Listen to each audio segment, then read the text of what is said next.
नमस्कार साथियों, आप सब कैसे हैं। आशा करता हूं कि आप सब सुखी होंगे, स्वस्थ होंगे, मस्त होंगे। जैसा कि मित्रों आप वीडियो के टाइटल को देखकर समझ ही गए होंगे कि आज हम किस विषय पर बात करने जा रहे हैं। तो मित्रों आज हम ज्योतिष से संबंधित जानकारी आपको देने जा रहे हैं कि आप अपना भविष्य स्वयं किस प्रकार से देख सकते हैं। मित्रों ज्योतिष के लिए वेदों में जो कि वेदों का छठा अंग है, इसे वेदों की आंख बताया गया है। ज्योतिष का शाब्दिक अर्थ भी होता है ज्योति प्लस ईश, अर्थात ईश्वरीय दृष्टि, दिव्य दृष्टि, जिसके लिए हम इन आँखों से न देख सकते हों, उसके लिए हम ज्योतिष के माध्यम से देख सकते हैं। मित्रों ज्योतिष के आधार पर ही एक ज्योतिषीय विद्वान समय से पहले ही होने वाली घटनाओं का पूर्वानुमान लगा करके आपको बता देते हैं। ज्योतिष के द्वारा ही पहले से ही जंत्री पंचांगों कैलेंडरों में पढ़ने वाले ग्रहण आदि के बारे में जानकारी लिखी जाती है और वह सब कुछ ज्योतिष के आधार पर ही संभव है। अब मित्रों बात यहाँ आती है कि हम अपना भविष्य स्वयं कैसे देखें। मित्रों आपने ये अनुभव किया होगा कि प्रकृति कभी भी किसी के साथ में जब बुरा या अच्छा वक्त शुरू होता है, जब कोई घटना घटित होती है तो उससे पहले उसे घटना घटने से पहले ही नोटिस जरूर देती है, चाहे वो किसी भी रूप में हो। हम उस नोटिस को नज़रअंदाज कर देते हैं क्योंकि हमें उन चीज़ों के बारे में जानकारी नहीं होती है।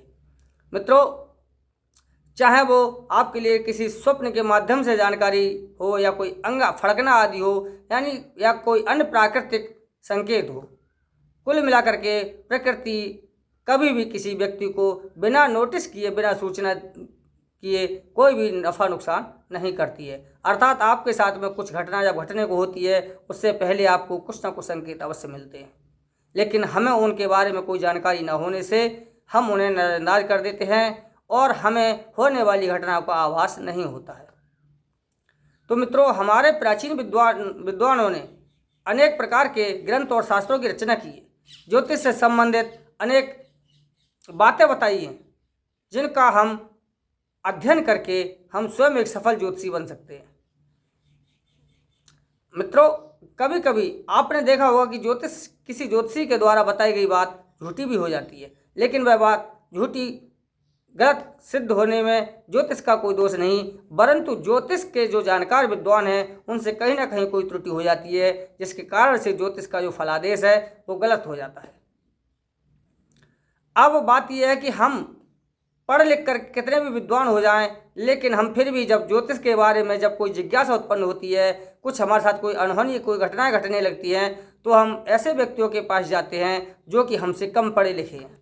यानी एक डिग्री धारक व्यक्ति एक 4-6 क्लास पढ़ने वाले व्यक्ति से या अनपढ़ व्यक्ति से अपना ज्योतिष के बारे में जानकारी लेता है, अपने हाथ दिखाता है या अपने ग्रह नक्षत्रों के आधार पर जानकारी लेता है। कुल मिलाकर के वह स्वयं इस बारे में स्वयं अपने भाग्य को नहीं देख सकता, क्योंकि उसे इन बातों में रुचि नहीं है और वह आज के युग में सब रेडीमेड आधारित है। वह चाहे उसमें पैसा कितना भी खर्च हो जाए, लेकिन दूसरे व्यक्ति के पास जा कर के उससे अपने बारे में जानकारी लेते हैं और तब उसके बारे में अपना कोई समाधान वगैरह जब देखते हैं तो वह भी समाधान बहुत महंगा पड़ता है, क्योंकि जो ज्योतिषी पहले तो वो दक्षिणा लेकर आपके भाग्य के बारे में, आपके समय के बारे में बताएगा, उसके पश्चात वो उसके समाधान के नाम पर आपसे महंगा उपाय बताएगा, जो कि आपके लिए बहुत ही महंगा और खर्चीला होता है।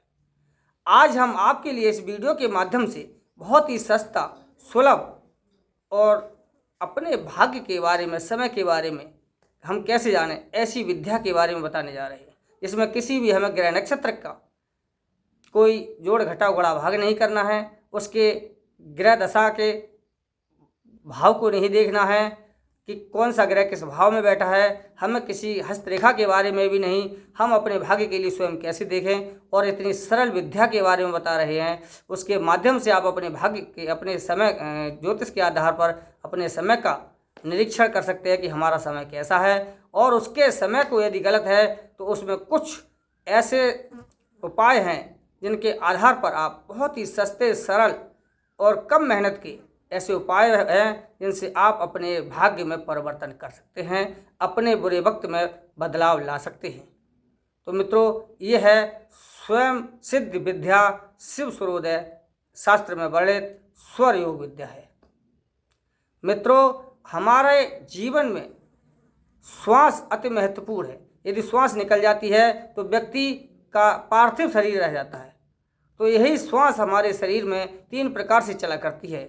इसी को हम स्वर विद्या के नाम से जानते हैं। जो यदि बाएं तरफ बाईं नासिका में जब तीव्र बहती है तो इसे एड़ा नाड़ी, जब दाहिनी नासिका में बहती है इसे पिंगला नाड़ी, जब दोनों के मध्य बहती है इसे हम सुषुम्ना नाड़ी कहते हैं। इसी स्वर विद्या के आधार पर हम अपना दैनिक भविष्य के बारे में जान सकते हैं।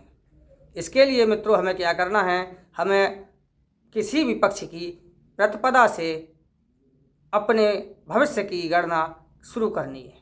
इसके लिए जैसे आप शुक्ल पक्ष की प्रतिपदा से अपना भविष्य देखना चाहते हैं तो इसके लिए आप शुक्ल पक्ष की प्रतिपदा को सूर्योदय के समय अपने स्वरों का अवलोकन करें।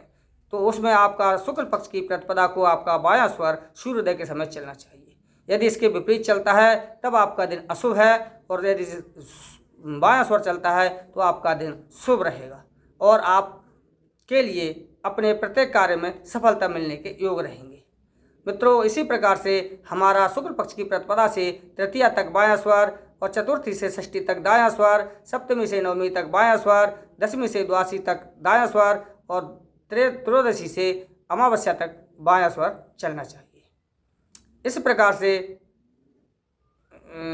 गलत हो गया, यानी शुक्ल पक्ष की प्रतिपदा से तृतीया तक बायां स्वर और चतुर्थी से षष्ठी तक दायां स्वर, सप्तमी से नवमी तक बायां स्वर, दशमी से द्वादशी तक दायां स्वर और द्वादशी से पूर्णिमा तक बायां स्वर चलना चाहिए। उसके पश्चात कृष्ण पक्ष की प्रतिपदा आती है। तो प्रतिपदा से तृतीया तक दायां स्वर, चतुर्थी से षष्ठी तक बायां स्वर, सप्तमी से नवमी तक दायां स्वर, दशमी से द्वादशी तक बायां स्वर और त्रयोदशी से अमावस्या तक दायां स्वर चलना चाहिए। इस प्रकार से सूर्योदय के समय हमारे ये स्वर चलते हैं तो हमारा समय जो है शुभ रहेगा। बाकी इसके विपरीत परिस्थिति में हमारा समय अशुभ रहेगा। अब यदि हमारा स्वर विपरीत चल रहा है तो इसके लिए हमें सूर्योदय से पूर्व उठना है और अपने स्वर का अवलोकन करना है। यदि हमारा स्वर अनुकूल चल रहा है तब कोई बात नहीं, प्रतिकूल चल रहा है तो अपना हम उसी करवट से सो जाएं जिस करवट का हमारा स्वर चल रहा है और जिसे हमें बंद करना है। तो जो बंद स्वर हमारा ऊपर की तरफ हो जाएगा और हमारे उस स्वर नाक को बंद कर लेंगे, जब लंबी लंबी सांस खींचेंगे छोड़ेंगे तो हमारा बंद स्वर बंद नासिका खुल जाएगी और हमारा अनुकूल स्वर चलना शुरू हो जाएगा। तो इस प्रकार से हम अपने स्वर को बदल सकते हैं और बदलने के पश्चात हमारी प्रतिकूल परिस्थितियां स्वतः ही स्वर अनुकूल होने के कारण अनुकूल हो जाएंगी। तो मित्रों, ये बहुत ही छोटा सा और बहुत सरल उपाय है। मात्र इस क्रिया को करने से ही आपके दैनिक जीवन में आप अपने इस क्रिया से अपने भविष्य को भी देख सकते हैं, जान सकते हैं और अपने भविष्य में प्रतिकूल परिस्थिति को अनुकूल कर सकते हैं।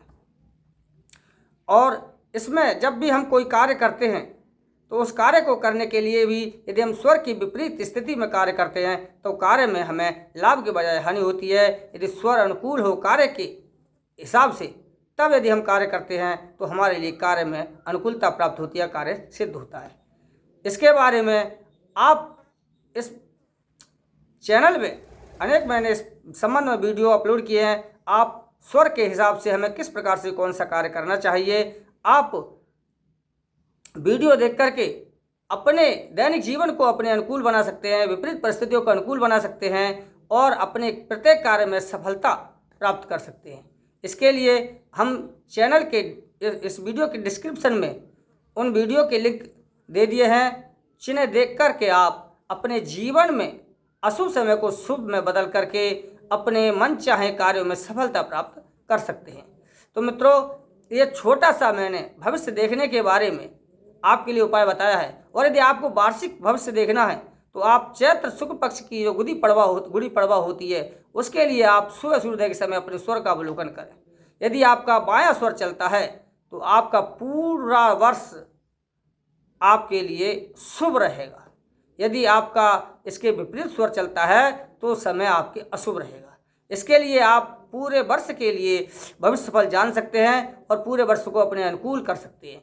क्योंकि यदि आपका स्वर विपरीत चल रहा हो तो इसी प्रकार से आप अपने स्वर को बदल कर सूर्योदय के समय अपने स्वर को अनुकूल कर लें, ताकि आपका भविष्य पूरे वर्ष का आपके अनुकूल रहे। मित्रों, ये मैंने छोटा सा आपको उपाय बताया है जिसमें आप अपने भविष्य को स्वयं देख सकते हैं और देखकर अपने अनुकूल कर सकते हैं। अब रही बात अन्य अनेक कार्यों की सफलता प्राप्ति के लिए, तो स्वर योग से संबंधित जो इस वीडियो के डिस्क्रिप्शन में जो लिंक दिया उन वीडियो को देख करके आप अपने जानकारी के आधार पर सिर्फ और सिर्फ इसमें श्वासों का अनुभव करने के पश्चात आप अपने कार्यों में सफलता प्राप्त कर सकते हैं और स्वर योग के नियमों को अपनाकर दिनचर्या बना करके आप अपने जीवन में एक सफलता की गाथा लिख सकते हैं। मित्रों, यदि आपके लिए ये वीडियो अच्छा लगा हो, तो जानकारी अच्छी लगी हो, तो आप वीडियो को लाइक, शेयर, चैनल को सब्सक्राइब जरूर कर लें। आज के लिए बस इतना ही है। मिलते हैं अगले वीडियो में, तब तक के लिए नमस्कार साथियों।